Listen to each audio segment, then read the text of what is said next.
Welcome to our channel. Today we how to subscribe to Looker Studio templates for backlink and traffic reporting step by step clearly.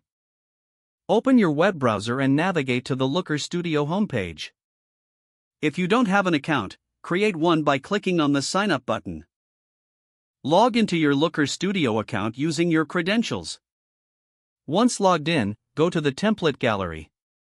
In the template gallery, use the search bar to look for backlink and traffic reporting templates. Browse through the results to find a template that suits your needs. Click on the template to view its details and features. Review the template information to ensure it meets your requirements. This will create a copy of the template in your account.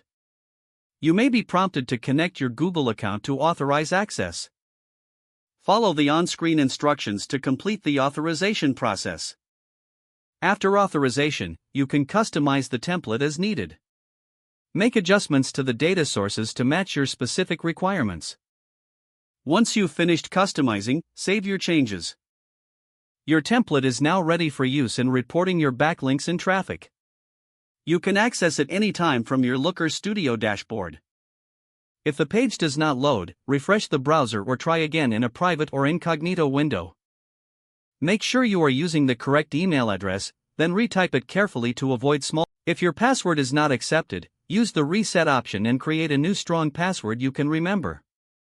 Check your spam folder for verification or security emails, then complete any requested confirmation steps.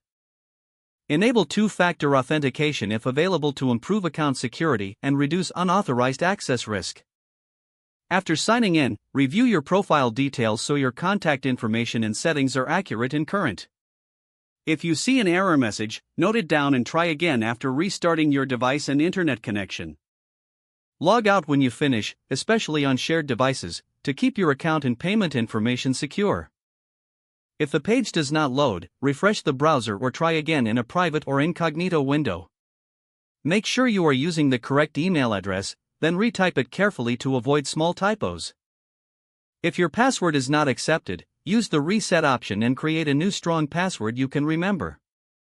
Check your spam folder for verification or security emails, then complete any requested. Don't forget to like this video and subscribe to our channel for more step-by-step tech guides.